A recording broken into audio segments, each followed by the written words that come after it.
And next, I would like to introduce Sarah Rossetti to talk about her work to reduce administrative burden using data science.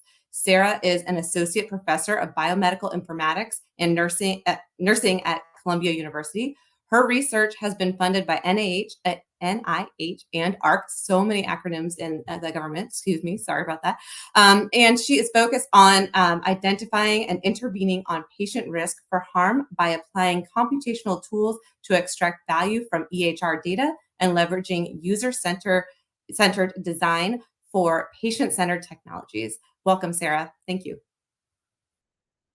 Good afternoon. My name is Sarah Rossetti. I'm an associate professor in the Department of Biomedical Informatics with a joint appointment in the School of Nursing at Columbia University Medical Center. I also serve as chair of AMIA's 25x5 task force focused on reducing documentation burden. And today I'll be speaking on local strategies and nurse-driven science to reduce documentation burden. First, I'll speak to some of the work conducted by the AMIA 25x5 task force, focusing on some of the resources that we provide and national collaborations, as well as some of our measurement work. And then I'll talk about some of my research focused on nursing documentation using data science methods, and end with requirements for innovations impacting nursing. So AMIA's 25x5 task force has a mission of a U.S. healthcare workforce free of documentation burden and focused on patient care and improved patient outcomes, with a vision to reduce U.S. health professionals' documentation burden to 25% of its current state within 5 years. Optimize and spread across health systems impactful solutions that decrease non-value added documentation and leverage partnerships and advocacy with health systems, professional societies, and public-private sector organizations. Our work is organized into 4 work streams: a health professional, health system work stream, health IT vendor work stream, policy and advocacy work stream, and an impact work stream. And a core principle of the work that we do is that there's no shifting of burden from one health professional to another. So here you see some information about the toolkit that our task force put out over the past year. And this toolkit is targeted at healthcare organizations to guide them through the process of reducing documentation burden with the tools that they have at the local level with the EHR systems that they currently have in place. It provides resources and a pragmatic approach to do this work. And you see it focuses on topics such as governance, different initiatives, metrics that can be used, and some future-looking work as well. And so far, we've had 1,000 downloads to date. We've also established a national collaborative of health systems and provider organizations. And this is a nice resource to be able to share best practices, case studies, challenges, and exemplars of what's working at the local level and what's not working, because we really identified that there's a gap of this knowledge sharing throughout our country.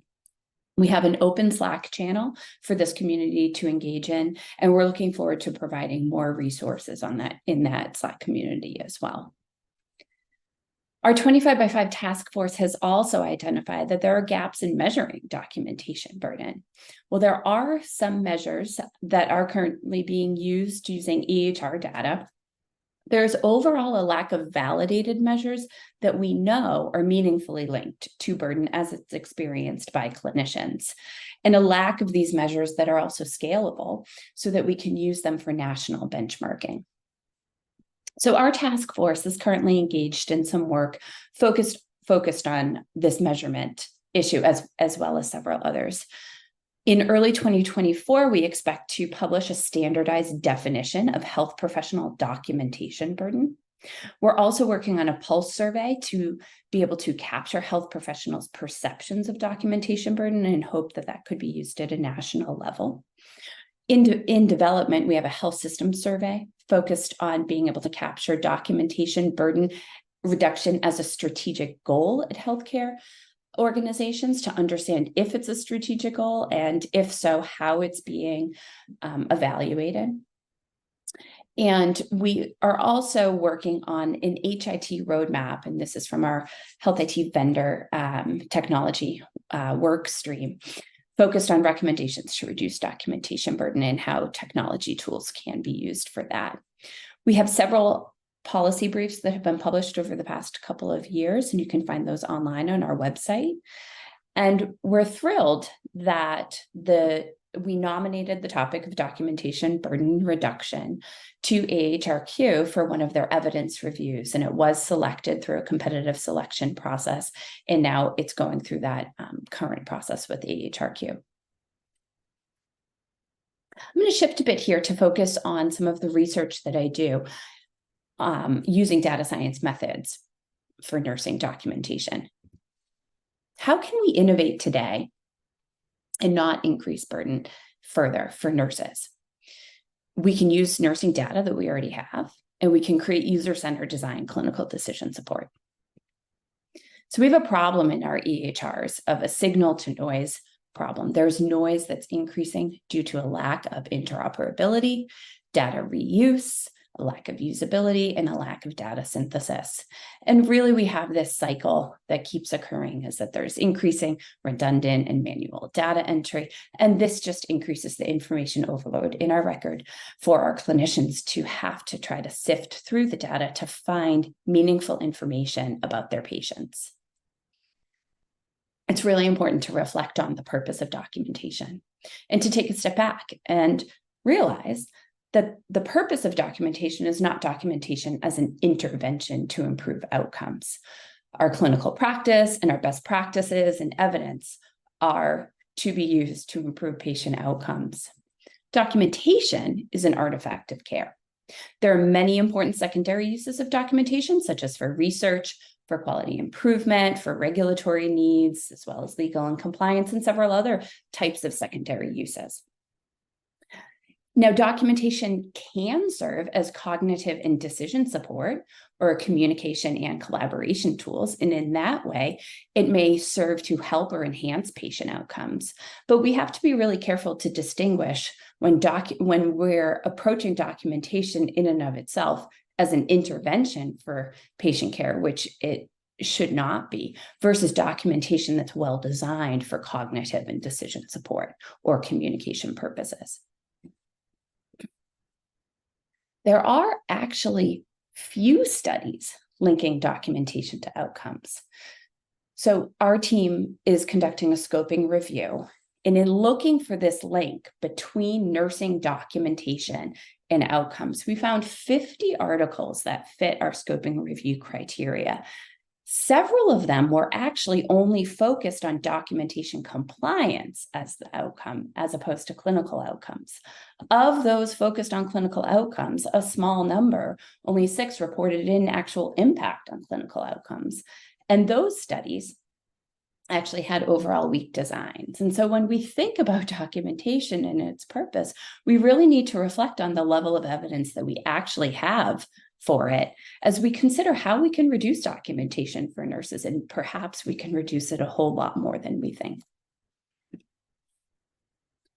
Nurses are divided between a positive view of documentation as something essential and a negative view of it being a meaningless burden that distracts nurses from their real work and contradicts their professional identity and does not benefit the patient. A really important point of view to consider, as we know that nurses and other health professionals are suffering from documentation burden and the unfortunate outcome of burnout as well. So I'd like to talk a little bit about nursing surveillance. Nursing surveillance is a part of nursing practice, and this is actually foundational to the data science work that my team does. It's the purposeful and ongoing acquisition, interpretation, and synthesis of patient data for clinical decision-making, with the goal of predicting and preventing adverse events in individual patients.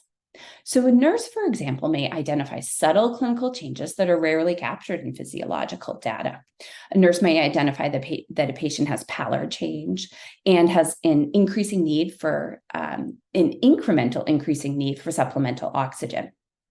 Or, for example, a patient in the ICU may have a slower recovery of their blood pressure after they're being turned.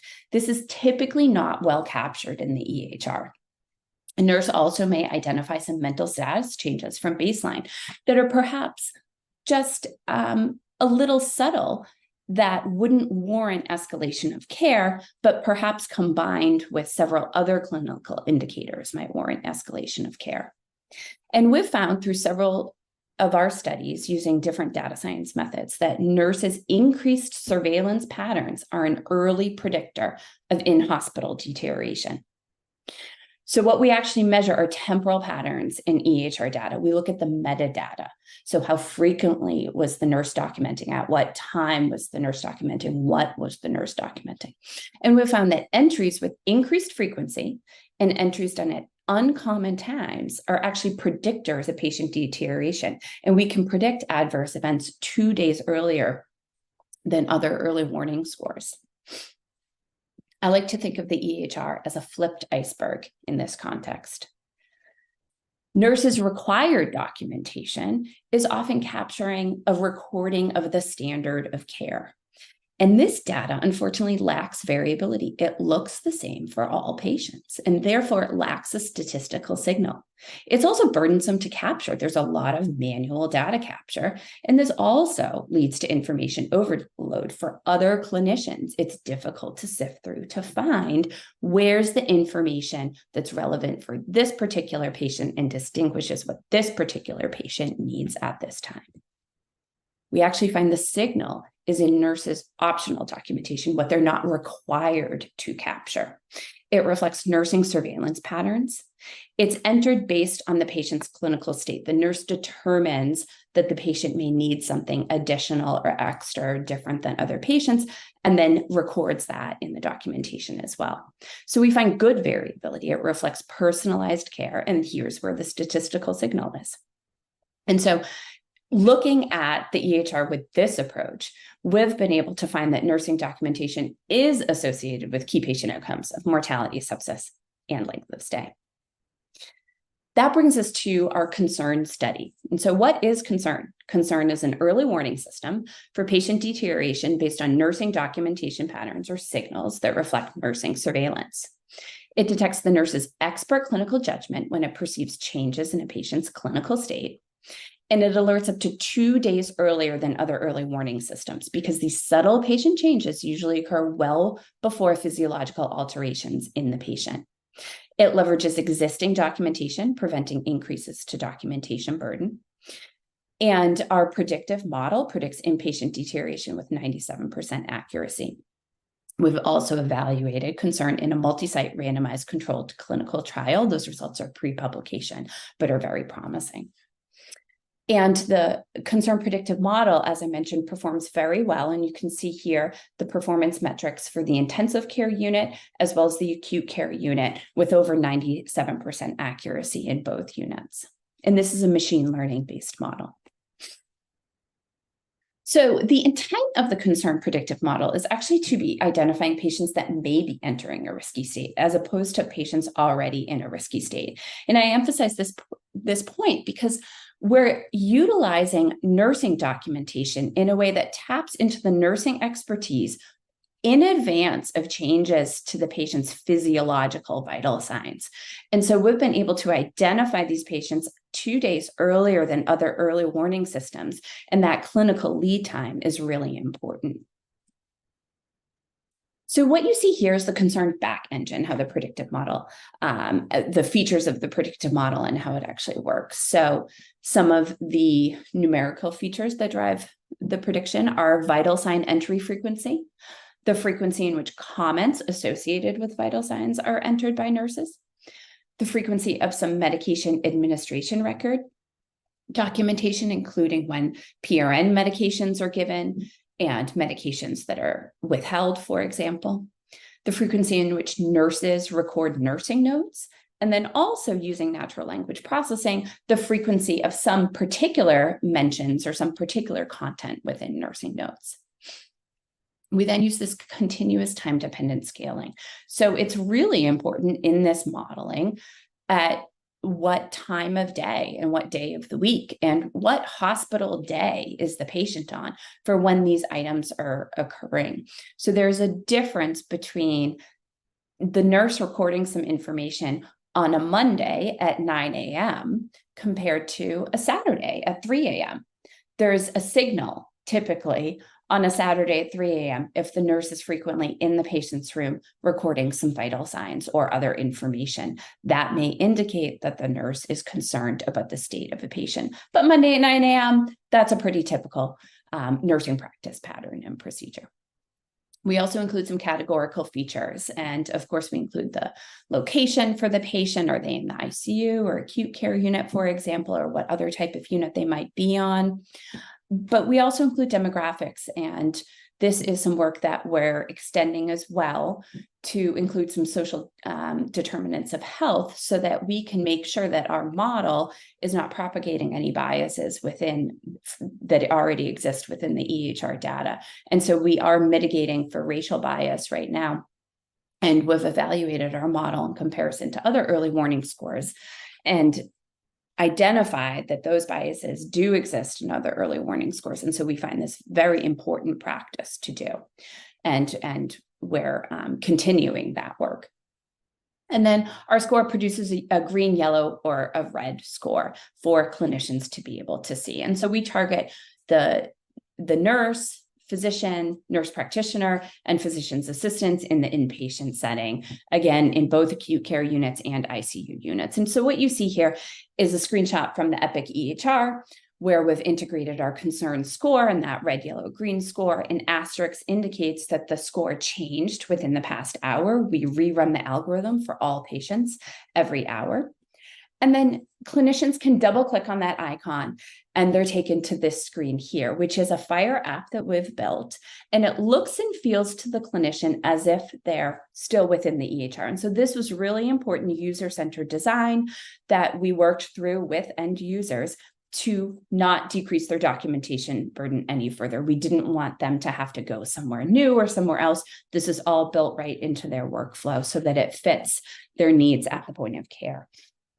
And what you see here is we actually bring to them the factors that were driving the risk prediction for this particular patient with that were weighted the most heavy in that particular prediction.